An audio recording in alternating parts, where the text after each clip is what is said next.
मुझे बहुत आश्चर्य होता है ये देखकर कि एक तरफ एक बच्चा गरीबी के चलते स्कूल जाने के बाद भी कहीं काम करने जाता है और फिर भी परीक्षा के दिनों में पूरी लगन और मेहनत के साथ पढ़ाई करके पास हो जाता है। और वहीं दूसरी ओर कुछ ऐसे बच्चे हैं जो साल भर स्कूल जाते हैं, ट्यूशन पढ़ते हैं, मगर उसके बाद भी पास नहीं हो पाते।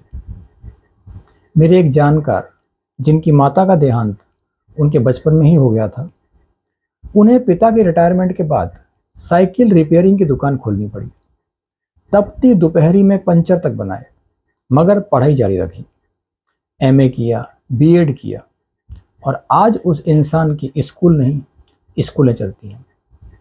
कुल मिलाकर निष्कर्ष ये निकलता है कि पढ़ाई पूरी लगन और मेहनत के साथ करें, अपने अंदर एकाग्रता लाएं, सफल होने की दिशा में सोचें, असफल होने का डर ना रखें। एक बात कहूं आपसे, जीतने का जुनून होना चाहिए, हारने का डर नहीं।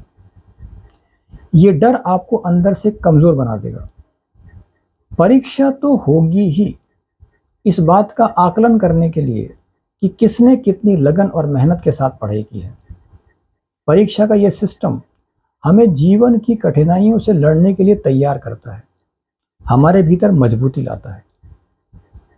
इसलिए पढ़ाई पूरी लगन, मेहनत और ईमानदारी के साथ करें।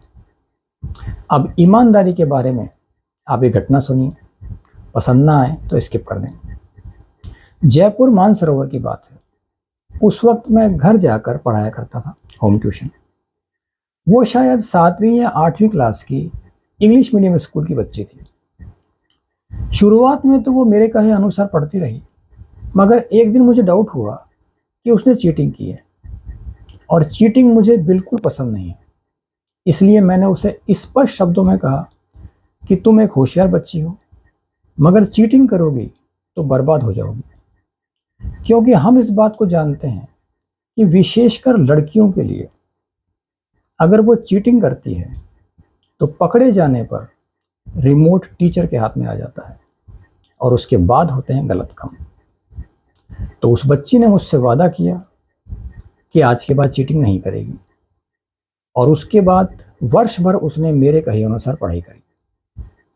फाइनल एग्जाम पूरे होने के कुछ दिनों बाद की बात है। लगभग 10:15 बजे मेरे पास एक फ़ोन आया जो उसकी मदर का था। वो बहुत खुश थी। उनकी खुशी तो मैं आप तक नहीं पहुंचा सकता, मगर उनके शब्द थे, सर मैं बिटिया की स्कूल से बोल रही हूँ, उसका रिजल्ट आने के बाद पहला फ़ोन आपको कर रही हूँ। सर मैं इतनी खुश हूँ कि क्या बताऊँ, उसके 99% मार्क्स आए हैं। आप चाहें तो मेरी बात का विश्वास कर सकते हैं। यहाँ भगवान श्री कृष्ण की ये बात साबित होती है कि कर्म कर, फल की इच्छा मत कर, क्योंकि फल तो मिलेगा ही, और जैसे कर्म करोगे वैसा मिलेगा। तो मिलते हैं नेक्स्ट वीडियो में। Thank you.